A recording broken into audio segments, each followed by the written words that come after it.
আসসালামু আলাইকুম গাইস, আশা করি ভালো আছো। আলহামদুলিল্লাহ, আল্লাহর রহমতে ভালো আছি। তো ফিরে আসলাম নতুন একটি রিয়াকশন ভিডিও নিয়ে। তো আজকে আমরা দেখবো 18,000 টাকার ফোনে দুইটা ডিসপ্লে ওকিটেল C62 রিভিউ। ওকে, ওকিটেল ব্র্যান্ডের C62 মানে এটা একটা মোবাইল। যাই হোক, এটা 18,000 টাকা দুইটা ডিসপ্লে, সেটা আমরা দেখবো প্লাস রিয়েক্ট করবো। তো চলো বেশি দেরি না করে আজকের ভিডিও রিয়াকশন শুরু করি। 1 2 3। এইটা নাকি 18,000 টাকার একটা স্মার্টফোন, ও। 17,999। ফোনটা দেখে পুরো ওই স্যামসাং গ্যালাক্সি S22 বা S21 বা S23, ঠিক আছে, যেরকম design same to same design মনে হচ্ছে। একদম ক্যামেরা শেপটা পুরোপুরি ওরকমই মনে হচ্ছে, প্লাস পুরো মানে রিয়ার প্যানেল ডিজাইনটা দেখে মনে হচ্ছে পুরো S22 এরকম, মানে S সিরিজের ফোন, ঠিক আছে। দেখে মনে হচ্ছে খুবই একটা প্রিমিয়াম, বাট এটার দাম 18,000 টাকা, যেটা কিন্তু আসলে ইমপ্রেসিভ। আর পিছনে আমরা কিন্তু গড়ির মতো একটা ডিসপ্লে দেখতে পাচ্ছি, দেখা যাক এটা আসলে ডিসপ্লে নাকি। তো চলো বিউটি প্লে করি। টাকার এই ডিভাইসটার রিয়ারেও একটা ডিসপ্লে রয়েছে। দেখতে পাচ্ছি। এই ডিসপ্লেতে আপনি আপনার নিজের চেহারা দেখে ছবি তুলতে ও। পারবেন। তখন এই যে মেইন ক্যামেরা দিয়ে চাইলে সেলফি তোলা যাবে। এটা হয়তো আসলেই ঘুরছেন, ঠিক আছে। আমরা কিন্তু অনেক সময় মেইন ক্যামেরা দিয়ে ছবি তুলতে চাই, বা অনেক সময় কি মানে ফেস ডিটেকশন কি ঠিকঠাক হয় না বা ভালো হয় না, বাট এখন আমরা পিছনে মানে ডিসপ্লে দিয়ে কি মেইন ক্যামেরা দিয়ে আমরা সেলফি ক্যামেরা মতো ছবি তুলতে পারবো, যেটা কিন্তু আসলেই ভালো। তো চলো বিউটি প্লে করি। আমরা কথা বলছি ওকিটেল C62 নিয়ে। ওকে। C62 এটা 17,999 টাকায় বাংলাদেশে অফিসিয়ালি লঞ্চ হয়েছে। বাট আচ্ছা। ওকিটেল অনেকদিন পরে বোধহয় একটা স্মার্টফোন লঞ্চ করলো না, Okay. মাঝে কিন্তু ওদের ডিভাইস ছিল না। এনিওয়ে, স্মার্টফোনটার মেইন যে আকর্ষণ বা ইউনিকনেস সেটা আমি বলবো রিয়ারের এই ডিসপ্লেটা। বলা চলে একটা স্মার্ট ওয়াচ এখানে ধরাই দিছে। সেটাই তো দেখতে পাচ্ছি। আপনার মনে হবে, এবং এখান থেকে আপনি ওয়াচ ফেস চেঞ্জ করতে পারবেন, যেটা বলছিলাম যে ক্যামেরায় নিজেকে দেখতে পারবেন, মিউজিক প্লেয়ারকে কন্ট্রোল করা যাবে বা মিউজিক শোনা যাবে সরাসরি। বেশ ভালো। নেওয়া যাবে। এরকম ইন্টারেস্টিং বেশ কিছু কাজ করা যায় ওটা দিয়ে। সো ইন্টারেস্টিং কিছু আমরা এরকম কম দামের মধ্যেই দেখছি। স্মার্টফোনটা ওজনের দিক থেকে একদম কম না, বেশ বড়সড় একটা ডিভাইস, 220 গ্রাম মতো ওয়েট। বাই দ্য ওয়ে, ডিজাইনের কথা বলতে গেলে কার সাথে মেলে? S24 আলট্রার সাথে হুবহু। হ্যাঁ, যেটা আমরা আগেই বললাম S সিরিজের সাথে মিলে যায়, মানে S24 বা S23 বা এরকমই বলছিলাম এই আর কি। বাট পুরোপুরি হুবহু মনে হচ্ছে একটা মানে স্যামসাং গ্যালাক্সি S24 বা S23 যেটাই বলুন না কেন, ওটাই মানে পুরোপুরি কপি করে দিয়েছে, বা ওটাই মনে হচ্ছে এরকম, যাতে একটা ডিসপ্লে নতুন অ্যাড করেছে, ঠিক আছে। বাট ফোনটা দেখতে খুবই প্রিমিয়াম লাগছে, যেটা কিন্তু আসলেই ভালো। মানে S সিরিজের ফোনগুলো যেরকম প্রিমিয়াম, এটা কিন্তু সেরকমই প্রিমিয়াম লাগছে, যেটা কিন্তু আসলেই ভালো। হ্যাঁ, আর ডিসপ্লেটা এক নাম্বার পাচ্ছি, যেটা কিন্তু হ্যাঁ আসলে অনেকটা কাজের ডিসপ্লে বলতে পারবো না। এটা দিয়ে আমরা কি সেলফি ক্যামেরার মতো কি পিছনে ক্যামেরা দিয়ে ছবি তুলতে পারবো, যেটা কিন্তু আসলেই ভালো। আর ডিসপ্লে অনেক ফাংশন আছে, যেটা তুমি অবশ্যই কি মানে অ্যাডজাস্ট করতে পারবে, ঠিক আছে। তো চলো বিউটি প্লে করি। মিল রাখছে বলা যেতে পারে, জাস্ট মনে হয় যেন ওইটার পাশে কেউ একটা ঘড়ি লাগাই দিয়েছে। সেটাই। এমনিতে স্মার্টফোনটা বেশ স্টাইলিশ, গুড লুকিং, বা সেটাই, দেখতে সুন্দর, হ্যাঁ, অনেকটা ইউনিক। আপনি যদি এটা হাতে নিয়ে হাঁটেন বা ঘুরেন, মানুষজন তাকাই থাকবে ফর শিওর। জিজ্ঞেস করতে বাধ্য হবে এইটা আসলে কোন মডেলের ফোন ভাই। বাই দ্য ওয়ে, এই ফোন কিনবেন কি কিনবেন না সেই ডিসিশন তো আপনারা একটু পরে নেবেন, আমরা রিভিউটা শেষ করি। কিন্তু যদি কেউ নিতে চান অবশ্যই পেয়ে যাবেন রেইনবো গ্যাজেটে উইথ অফিশিয়াল ওয়ারেন্টি। ভিডিও ডেসক্রিপশনে আমি রেইনবো গ্যাজেটের লিংক, সরাসরি এই প্রোডাক্টের পারচেস লিংক মেনশন করে দিচ্ছি। স্মার্টফোনটা totally plastic build, body frame এবং রিয়ার প্যানেলে প্লাস্টিক রয়েছে। রিয়ার প্যানেলটা একটু ফ্রস্টেড হওয়াতে ফিঙ্গারপ্রিন্ট কম দেখা যায়, স্টিল বসে এখানে কিছুটা। এটার বেশ কয়েকটা কালার ভ্যারিয়েন্টে পাওয়া যায় ফোনটা, তবে এই কালারটাও কিন্তু বেশ বোল্ড লাগছে। আর এই যে ডিসপ্লে, হ্যাঁ এটা নিয়েই মনে হয় ফার্স্টে কথা বলা উচিত। ডিসপ্লেটার সাইজ 1.81 ইঞ্চ, এবং এই ডিসপ্লেতে আমরা হালকা লোয়ার চিন লক্ষ্য করছি, আর নিচ দিকে চিনটা একটু মোটা লাগবে। সেটাই, মানে এখানে নিচ দিকে আমরা লোয়ার চিনটা একটু বেশি মোটা দেখতে পাচ্ছি, মানে 1.81 এর ডিসপ্লে, সেটার মধ্যে একটু মোটাই, মানে বেজেলটা একটু মোটাই আর কি। বাট চলো বিউটি প্লে করি। সিমেট্রিক্যাল হলে পরে দেখতে আরো সুন্দর লাগতো অবশ্যই। হ্যাঁ, অবশ্যই। মানে এই অবস্থায় দেখে বোঝা যাচ্ছে যে এটা একটা লো বাজেট স্মার্ট ওয়াচের মতো ফিল দিচ্ছে আর কি। তবে ডিসপ্লেটার ব্রাইটনেস রয়েছে 450 নিটস এর মতো। এটা সিরিয়াসলি মানে 450 নিটস এর পিক ব্রাইট। ও আচ্ছা, এটা হলো এই ডিসপ্লে, ঠিক আছে। যদিও এটা আউটডোরে তোমাদের বেশি একটা কাজে আসবে না, বাট আসতে পারে যখন আমরা ওটা মানে টাইম দেবো তখন এটা কাজে আসবে, ঠিক আছে। বাট 450 নিট এটা অনেকটা কম। এখানে যদি মিনিমাম 1000 নিটস এর পিক ব্রাইটনেস দেওয়া যেত তাহলে আসলেই ভালো হতো। তো চলো বিউটি প্লে করি। টাচ রেসপন্স অত বেশি ভালো না, আচ্ছা। একটু প্রেসার দিয়ে টাচ করতে হয়, খুব স্মুথ না আর কি। তাছাড়া ইউআইটাও ততটা স্মুথ নয়। এখান থেকে আমরা যে ধরনের কাজগুলো করতে পারবো, ফার্স্ট অফ অল আমরা ক্যামেরায় যেতে পারবো, দ্বিতীয়ত আমরা মিউজিক প্লেয়ারকে কন্ট্রোল করতে পারছি, তৃতীয়ত আমরা এর আবার মানে ওয়াচ ফেসে চলে আসছি। এই সো এটা দিয়ে অনেক আহামরি কাজ করা যাবে না, তবে হ্যাঁ নোটিফিকেশন দেখা যাবে, এমনকি মেসেজ রিড করা যাবে। লাইক আপনি যে এখানে দেখছেন এই যে বিকাশের মেসেজ দেখা যাচ্ছে, এরকম মেসেজ বা কোনো নোটিফিকেশন আসলে সেগুলো সরাসরি আপনি এখান থেকে দেখতে পাবেন। ডাউন যদি করেন সেক্ষেত্রে আপনি ব্যাটারি লেভেল, অর্থাৎ স্মার্টফোনটাতে এখন ব্যাটারি কত পার্সেন্ট রয়েছে সেটাও আপনি এখান থেকে দেখতে পাবেন। সো এটা কাজে লাগছে না যেমন না, কাজে লাগানো লাগানো যেতে পারে, নতুন কিছু আপনারা দেখছেন, এই হচ্ছে বিষয়। বাট ডিসপ্লেটা আইপিএস যেহেতু খুব আহামরি কোয়ালিটির না, এবং ব্রাইটনেসটা আউটডোরে একটু কমই মনে হবে আপনাদের কাছে, সেই সাথে টাচ রেসপন্সও ততটা ভালো নয়। আসলে ফোনের দামও বা কয় টাকা। যাই হোক, মেইন ডিসপ্লেতে যদি আমরা চলে আসি, রিয়ার প্যানেল বা এই ধরনের জিনিসপত্র দেখে আপনার যেমনটা ভালো লেগেছিল, হয়তো সামনে আসার পরে যে জিনিসটা ভালো লাগবে না সেটা হচ্ছে মোটা বেজেল। হ্যাঁ, এটা একটা সমস্যা। এখানে আমরা একটা ওয়াটার ড্রপ নচ দেখছি, যেটা আসলে ডিসঅ্যাপয়েন্টিং। ঠিক আছে, মানে পুরোপুরি ফোনটা কপি করেছে কি স্যামসাং গ্যালাক্সি S24 থেকে, বা ডিজাইনটা দিয়েছে একদম পুরো বাজে। ঠিক আছে, খুবই বাজে, মানে সেই পুরনো আমলের কি মান্দাতা আমলের কি তোমার ওয়াটার ড্রপ নচ বা ইউ শেপ নচ। ঠিক আছে, যেটা কিন্তু আসলে disappointing.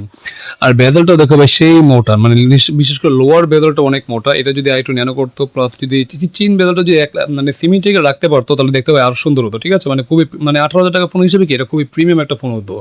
But lower basil plus U shape notch, এটা আসলে একটা ডিসঅ্যাপয়েন্টিং, মানে আমি আসলে ডিসঅ্যাপয়েন্টিং। ঠিক আছে, এই আর কি। তো চলো বিউটি প্লে করি। ছোল কাট আউট হলে পরে এই ডিসপ্লেটা আরো সুন্দর লাগতো, ওভারঅল সেটাই। লুকের সাথে একদম পারফেক্টলি যেত। এখন এই ফোনটাতে যদি আপনি ব্ল্যাক কালারের কোনো একটা ওয়ালপেপার ব্যবহার করেন, তাহলে হঠাৎ করে যে কেউ দেখলে একটু শক হতে পারে। আসলে এটা একটা ব্ল্যাক কালারের ওয়ালপেপার ব্যবহার করলে এখানে যে মানে তোমার কি ইউশেপ নচ বা যে লোয়ার বেজেলটা, ঠিক আছে, এটা বোঝা যাচ্ছে না। ঠিক আছে, তখন মনে হচ্ছে যে এটা স্যামসাং এর S24 সিরিজের ফোন বা এরকমই ফ্ল্যাগশিপ ফোন মনে হচ্ছে। ঠিক আছে, বাট ওই যে যদি হোয়াইট কালারে তোমরা যদি করো, তাহলে তখন তারা অবশ্যই, মানে মানুষ দেখে বুঝবে যে এটা অবশ্যই একটা লোয়ার বাজেটের ফোন, তো যেটা দেখতে খুব খারাপ লাগছে আর কি। তো চলো বিউটি প্লে করি। কাছে তখন মনে হবে ওকে ফুল ডিসপ্লে মনে হয় এরকম, সো সেই ক্ষেত্রে ভালো লাগে। বাট যেটা হয় যে নর্মালি এই যে ধরুন আপনি একদম হোয়াইট স্ক্রিনে গেলেন, তখন কিন্তু বেজেল এরিয়াগুলো খুব ক্লিয়ারলি ভিজিবল হয়, যেটা দেখতে ভালো লাগছে না। এই ডিসপ্লেটার সাইজ 6.88 ইঞ্চ, তার মানে অনেক বড় সড় একটা প্যানেল রয়েছে এখানে, যা HD+ রেজুলেশনের। So Okay. রেজুলেশনেরও ঘাটতি আছে, যত বড় সাইজ সেই অনুযায়ী 90 Hz মানে HD+ না দিয়ে যদি এখানে ফুল এইচডি দিত তাহলে আসলে ভালো হতো। বাট 18,000 টাকা প্রাইসের মধ্যে আমরা HD+ দেখি, ফুল এইচডি দেখি, বাট ফুল এইচডি দেওয়াটা কি আসলে দরকার ছিল? তো এটাও কি, এটা অবশ্যই ডিসঅ্যাপয়েন্ট। তো চলো বিউটি প্লে করি। পর্যন্ত রিফ্রেশ রেট দেয়। এই বাজেটে আমরা মোটামুটি সবাইকে 120 হার্জ দিতে দেখি। সো এইখানেও আমি একটু কমপ্লেনই রাখবো, আসলে অনেকটাই complain, মানে অনেকটাই কষ্ট করেছে। 450 নিটস ব্রাইটনেস রয়েছে এখানেও। সিরিয়াসলি, মানে বড় ডিসপ্লে তো আমরা 450 নিচে পিক বাট, যেটা কিন্তু ভাই অনেকটাই কম। মানে ইনডোরে ঠিক আছে, ইনডোরে তুমি ঠিকঠাক ইউজ করতে পারবে, সমস্যা নেই। বাট আউটডোরে তো ভাই অনেকটাই কি, মানে হতাশার ব্যাপার। মানে আউটডোর তুমি ঠিকঠাক ইউজই করতে পারবে না, যেটা কিন্তু আসলে মানে বেশ স্ট্রাগল করতে হবে। ঠিক আছে, তো যেটা আসলে কম। তো চলো বিউটি প্লে করি। এর ক্ষেত্রে আপনি আউটডোরে দেখতে পারবেন শ্যাডো এরিয়াতে, বা ডিরেক্ট সানলাইটে কিছুটা স্ট্রাগল করে। সেটাই। এটা টাচ রেসপন্স ডেফিনেটলি রিয়ারের ডিসপ্লে বা সেকেন্ডারি ডিসপ্লের তুলনায় অনেক বেশি বেটার, তবে একদম টপ নচ লেভেলের না। ইভেন এই প্রাইস সেগমেন্টেই, অর্থাৎ 18-19 হাজার টাকায় আমরা অন্য অনেক স্মার্টফোনে এর চাইতেও আরেকটু বেটার টাচ দেখতে পাই। এটার টাচটা মূলত কাজ করতে চায়, বেসিক্যালি ইউআই ওই লেভেলের স্মুথ না বলেই আপনার কাছে একটু ডিলে মনে হবে। বিষয়টা হচ্ছে এটাই, মানে রেসপন্স টাইমটা একটু বেশি নিচ্ছে। এমনিতে ডিসপ্লে যথেষ্ট কালারফুল, ভাইব্রেন্ট। যারা মাল্টিমিডিয়া কনজাম্পশন করেন, ভিডিও দেখেন, বড় ডিসপ্লে লাগে, খেলাধুলা দেখেন, তাদের জন্য সুবিধা হবে যে এই ফোনটা বিশাল বড় একটা ফোন, আপনার ডিসপ্লেটা অনেক বড়, মানে ফোনের ডিসপ্লে, সো আপনার দেখে আর কি হয়তো ভালো লাগবে। এমনিতে ডিসপ্লেতে কালার শিফটিং বা ভিউইং অ্যাঙ্গেল জনিত কোনো প্রবলেম আমরা ফেস করিনি। ওকে। জাস্ট সমস্যা বেজেল মোটা, HD+ রেজুলেশন এবং ওয়াটার ড্রপ নচ, এই হচ্ছে গিয়ে ঝামেলা। এবার যদি আমরা একটু এসওসিতে যাই, ইউনি এসওসি T615 রয়েছে। Seriously? র্যাম পাবেন 4GB, আর ভার্চুয়াল র্যাম রয়েছে আরো 8GB, 128GB স্টোরেজ। UFS 2.2 হলো গিয়ে এর স্টোরেজ টাইপ। আপনি মেমোরি কার্ড ব্যবহার করতে পারেন, 1TB পর্যন্ত সর্বোচ্চ সাপোর্ট নেবে। আর র্যামের টাইপটা হচ্ছে LPDDR4X। সো এইখানে আমরা আরো 2GB র্যামটা আশা করতে পারি। 4GB র্যাম রয়েছে, তো এখানে যদি 6GB র্যাম হতো তাহলে দাম অনুযায়ী আমি বলতাম ঠিক আছে। সেটাই তো, মানে 18,000 টাকা আমরা 4GB র্যাম পাচ্ছি, যেটা কিন্তু আসলেই কম। মানে হ্যাঁ, অবশ্যই র্যাম স্টোরেজের দাম অনেকটা বেড়ে গিয়েছে, এটা আমিও মানি, ঠিক আছে। বাট 18,000 টাকা যখন একটা ফোন কিনবো, তখন যেটা 6GB র্যাম হতো, তাহলে ফোনটা ভাই আরো ভালো হতো, বা কি দাম হিসেবে কি একটা ভ্যালু ফর মানি বলতে পারতাম। বাট দাম হিসেবে র্যামটা আসলে অনেকটাই কম, যেটা আসলে একটা ডিসঅ্যাপয়েন্টিং ব্যাপার। তো চলো বিউটি প্লে করি। র্যামটা এখন একটু আমি কমই বলবো। আর সেই সাথে ইউনি এসওসির জায়গায় যদি মিডিয়াটেকেরই কোনো অন্য এসওসি থাকতো, অথবা ইউনিসকের যদি কোনো আরো বেটার চিপ থাকতো, তাহলে এটার পারফরমেন্স অবশ্যই আর একটু বেটার পাওয়া যেত। সেটাই। ওকিটেলের ইউআইটা আসলে খুব একটা আহামরি স্ট্রং আমার কাছে মনে হয়নি আগেও। এখানেও আমরা কিন্তু সেই বিষয়টা নোটিস করছি। বাই দ্য ওয়ে, এটা রান করছে কিন্তু অ্যান্ড্রয়েড 15-এ। আপডেটের ব্যাপারটা আসলে আমি শিওর না, অর্থাৎ মেজর আপডেট বা পরবর্তীতে অ্যান্ড্রয়েড আপডেট হবে কিনা, এই ব্যাপারটা আমি 100% শিওর করে বলতে পারছি না। এমনিতে ওদের ইউআইটা একদম হিজিবিজি না, মানে অনেক ব্লো ব্লোটওয়্যার, উল্টাপাল্টা অ্যাপ সে সমস্ত দিয়ে একদম ভরে রাখেনি, বরং ক্লিনই আছে বলতে পারেন। তারপরেও আপনি ইউআইটা থেকে একেবারে সুপার লেভেলের স্মুথনেসটা পাবেন না, একটু চপি একটা ফিল আসে। কিছু ব্লোটার আছে, অল্প কিছু আছে যেগুলো আপনি আনইনস্টল করে নিলে এইটার র্যামটাও আর একটু রিলিজ হতে পারে। অনেকে আবার অনেক সময় ব্যাকগ্রাউন্ডে রান করে, সেগুলো আর হয়তো বা করবে না, তখন আর একটু বেটার আউটপুট পাবেন। তাছাড়াও আমি বলবো এই স্মার্টফোন এখন যেমন চালানোর জন্য মোটামুটি বেশ ভালোভাবেই উপযোগী, কিন্তু সময়ের সাথে এই ফোন কিন্তু দুর্বল হবে 2 মাস 3 মাস বা 4 মাস পরে গিয়ে। বিশেষ করে হয় কি, ওই আমরা স্টোরেজটা অনেক বেশি ফুল করে ফেলি, 128 জিবি আছে এখানে, বাট ওইটার দেখা যাচ্ছে অর্ধেক বা তার বেশি আপনি ফুল করে ফেলছেন, তখন গিয়ে স্মার্টফোন আরো বেশি লোড হয়ে যায়, আরো স্লো করতে থাকে, বা অনেকগুলো অ্যাপ্লিকেশন আপনি ইনস্টল করে ফেলছেন। সেক্ষেত্রে এই ধরনের ফোন খুব একটা ভালো পারফর্ম করে না। সো আমি বলবো যদি এই ফোনটা কেউ কিনেন, আপনারা ট্রাই করবেন যতটা ফাঁকা রাখা যায়, স্টোরেজ ফাঁকা রাখুন, দরকার হলে একটা ভালো মেমোরি কার্ড কিনে সেটা ব্যবহার করুন। আবার অতিরিক্ত অ্যাপ্লিকেশনগুলো না রাখুন যদি সেগুলো প্রয়োজন না হয়ে থাকে, তাহলে দেখবেন এই স্মার্টফোনটা আপনাকে বেটার আউটপুট দিচ্ছে লং রানেও। অ্যাপ ওপেন ক্লোজ টাইমে মোটামুটি টাইম নিচ্ছে, কখনো অবশ্যই অ্যাপ ক্র্যাশ করতে দেখিনি বা রিবুট নিচ্ছে কিংবা অতিরিক্ত হিট জেনারেট করছে এই ডিভাইসটা, এ ধরনের প্রবলেম ফেস করিনি। তবে একটা সত্যি কথা বলি, এই স্মার্টফোনটা আপনি মানে হাতে নিয়ে হ্যান্ড ফিলটা যা পাবেন, অ্যাজ এই যে এই ধরনের একটা ফিল পাবেন, মানে অবশ্যই। ফ্ল্যাগশিপ ফোনগুলোর থেকে যেমন ধরনের ফিল আসে ওই রকম টাইপের একটা ফিল দেয়। অবশ্যই, মানে পিছনের ডিসপ্লেটা আর ফোনটা যে ডিজাইন S24 এর মতো, ঠিক আছে, পুরো একটা একদম হ্যান্ড ফিলটা আসলেই ভালো হবে, কারণ পুরো একটা ফ্ল্যাগশিপ ভাইব দিবে, ঠিক আছে। আর ফোনটার কালারটা কিন্তু বেশ জোস, তো যেটা এক কথা অসাধারণ। বাট দাম হিসেবে এটা আসলে অনেকটাই, এখানে অনেক কিছু কস্ট কাট করেছে, যেটা স্যাম ভাই বললো সেটা আমরা দেখলাম অবশ্যই। তো চলো বিউটি প্লে করি। বাট এই কর্নার এরিয়াগুলো একদম স্কোয়ারি হতে হাতে কিছুটা লাগে। আবার এর যে কেসটা রয়েছে, কেসটা ব্যবহার করলে ফোনটা আবার একটু বেশি বড় মনে হয় আর কি। এই সুবিধা অসুবিধা বোধ আছে। এখন পারফরমেন্সের জায়গা থেকে আমি একটু দুর্বলই বলবো, অর্থাৎ যে এসওসি রয়েছে আমরা আরো বেটার এসওসি ডিজার্ভ করি এখানে। তো সেরকম কিছু থাকা উচিত ছিল, তাহলে এই ফোনটা থেকে আরেকটু বেটার পারফরমেন্স ডেলিভারি আমরা করতে দেখতাম। এখন এইটা দিয়ে আপনি ডে টু ডে লাইফের কাজগুলোতে হ্যান্ডেল করতে পারবেন মোটামুটি ভাবে, কিন্তু যদি কেউ গেমিং বা প্ল্যান করে থাকেন আমি একটু হেভি টাস্কিং করবো বা মাল্টি টাস্কিং করবো অ্যাট এ টাইম অনেকগুলো অ্যাপ্লিকেশন নিয়ে, সেটা কিন্তু খুব একটা দারুণ হবে না, আগেই বলে দিচ্ছি। কারণ এখানে 4 জিবি র্যাম রয়েছে, তাছাড়া র্যাম ম্যানেজমেন্ট একদম ওই লেভেলেরও না। সো আপনারা অ্যাট এ টাইম 2 থেকে 3টা অ্যাপ্লিকেশন ব্যবহার করছেন, ঠিক আছে, বাট এর উপরে গেলে ও সামলাতে আসলে কষ্ট হয়ে যাবে, এবং তখন ওই চপি ফিলটা একটু বেশি আসে বা একটু দুর্বল ফিল দেয়, এটা বোঝা যায়। সো পারফরমেন্সের জায়গাটাতে দুর্বলতা আছে কিছুটা। ক্যামেরায় আসলে রিয়ারে আপনার মনে হবে অনেকগুলো শুটার আছে, মোটামুটি 5টা শুটার তো আছে এরকম, সেটাই দেখতে পাচ্ছি। কিন্তু আসলে এখানে মেইন ক্যামেরাই মেইন ওটাই, আচ্ছা, যা অমনিভিশনের। এবং 13 মেগাপিক্সেল ক্যামেরা সিরিয়াসলি ভাই, যেখানে আমরা 48-50 মেগাপিক্সেল দেখি এই বাজেটে, বাট ওই হিসেবে 13 মেগাপিক্সেল কিন্তু অনেকটাই কম বর্তমানে ফোনের প্রাইস হিসেবে কি অনেকটাই কম। বাট দেখা যাক এখন ফোনের ছবি কিরকম সেটা দেখবো, যদিও ফোনের সেন্সর হলো অমনিভিশন। তো দেখা যাক, চলো বিউটি প্লে করি। ফ্রন্ট ফেসিং ক্যামেরায় রয়েছে 5 মেগাপিক্সেলের স্যামসাং এর। এখন দাম তো 18,000 টাকা, সেই জায়গায় ফ্রন্ট ক্যামেরায় অবশ্যই কম আছে। 13 মেগাপিক্সেলের রিয়ার এটা নয় মানলাম, সামনে অ্যাটলিস্ট 8 মেগাপিক্সেল থাকা তো অবশ্যই উচিত ছিল। সো এইটা আমি বিলো অ্যাভারেজ বলছি। ক্যামেরার রেজাল্ট মোটামুটি অ্যাভারেজের মতো দিতে পারে, মোটামুটি ভালো করা হয়।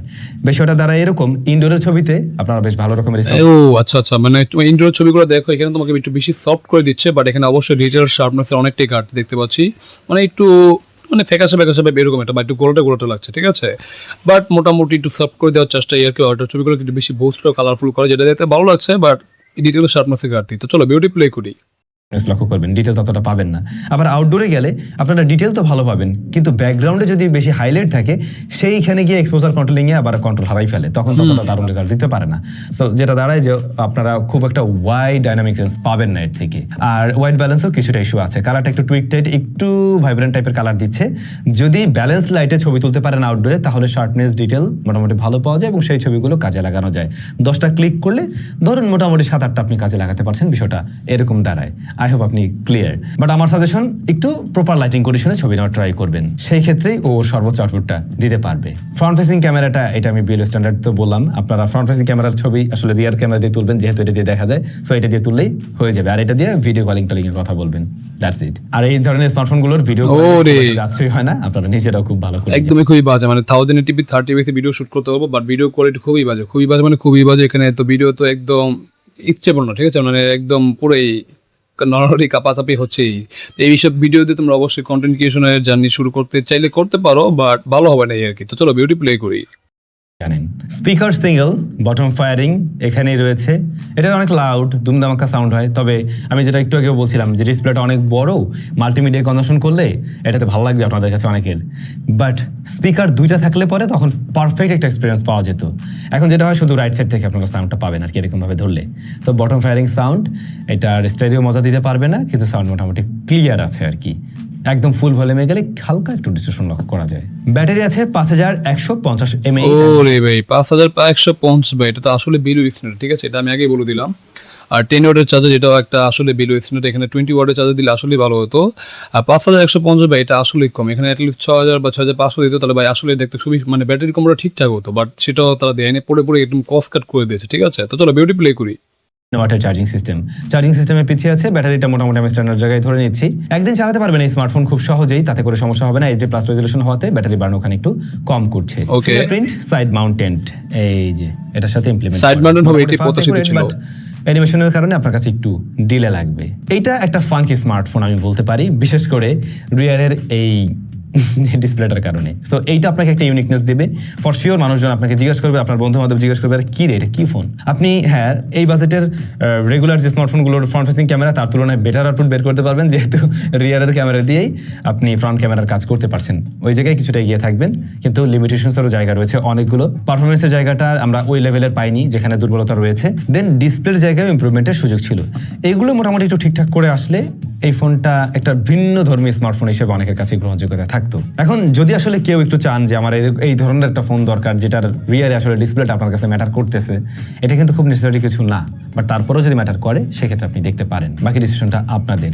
আপনার যদি আরেকটু বেটার পারফরমেন্সের স্মার্টফোন খুঁজে থাকেন এই বাজেটে পাবেন, আপনি চাইলে সেগুলোও দেখতে পারেন। কিন্তু আপনাদের কাছে কেমন লাগলো এই ডিভাইস কমেন্ট করে জানাবেন। কেউ নিতে চাইলে রেইনবো গ্যাজেটে 1 বছরের অফিসিয়াল ওয়ারেন্টি সহ পারচেস করতে পারবেন, ডেসক্রিপশনে লিংক দেওয়া আছে। তো যাই হোক গাইস, এখানে ভিডিওটি শেষ হলো, আমরা দেখে নিলাম 18,000 টাকার Oukitel C62, এটার একটা রিভিউ, ঠিক আছে।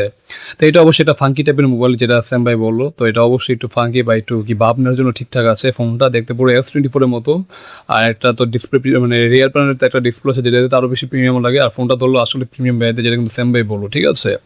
তো যারা একটু ভাব নিতে, অল্প টাকার মধ্যে একটু ফোনটা নিয়ে কি একটু ভাব নিতে তো সবার সামনে দেখা যাচ্ছে যে আমার একটা দামি ফোন আছে, তারা অবশ্যই এটা দেখতে পারো। বাট এই ফোনটার আসলে পারফরমেন্স সেকশনে ঘাটতি আছে, প্লাস ক্যামেরাতে পুরোপুরি ঘাটতি আছে বলা যায়। মানে সেলফি ক্যামেরাটা খুবই কম দিয়েছে, মানে 5 মেগাপিক্সেল, যেটা কিন্তু আসলে কম।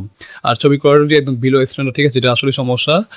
আর ভিডিও যারা করবে অবশ্যই মানে কন্টেন্ট ক্রিয়েশন যারা নিতে চায় ফোনটা, তাহলে ভিডিওটা বেশি একটা ভালো হবে না। কারণ ভিডিওতে যারা বিশেষ করে যারা ব্লগার আছো তাদের ভিডিওগুলো তো একদম নর্মালি কাপাকাপি হয়ে যায়, ওই হিসেবে কি ভিডিও কোয়ালিটি ভালো হবে না। বাট যারা স্ট্যান্ড দিয়ে আমার মতো ভিডিও শুট করে তাদের জন্য ঠিকঠাক আছে হয়তো, বাট মোটামুটি ভিডিও স্ট্যান্ডার্ড এই আর কি।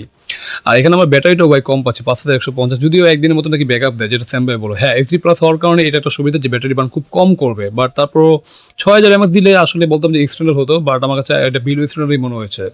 18,000 টাকা ফোন হিসেবে এটা যেরকম হওয়া দরকার ছিল এটা সেরকম মনে করতে পারছি না। প্লাস আবার কি র্যামটা অনেকটাই কম, মানে 4GB র্যাম, যেটা কিন্তু আসলে ডিসঅ্যাপয়েন্টিং। এখন যদি 6GB দিয়ে আসতো তাহলে বলতাম যে ঠিকঠাক ছিল মোটামুটি বাজেট হিসেবে, এটা আসলেই কম।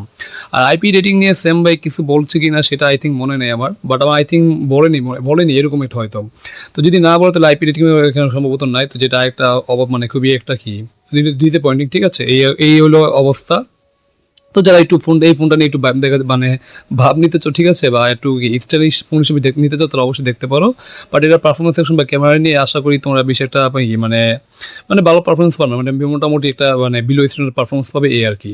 তো এই ছিল আজকের ভিডিওর ওভারভিউ বা রিয়াকশন। তো তোমাদের কাছে আজকের ভিডিওটি কেমন হলো তোমরা অবশ্যই কমেন্ট করতে পারো। ভালো লাগলে অবশ্যই লাইক কমেন্ট, চ্যানেলে নতুন হলে অবশ্যই আমাদের চ্যানেলটিকে সাবস্ক্রাইব করে দেবে। এখন দেখা হবে নতুন কোনো রিয়াকশন ভিডিওতে, সে পর্যন্ত তোমরা ভালো থাকো। আল্লাহ হাফেজ।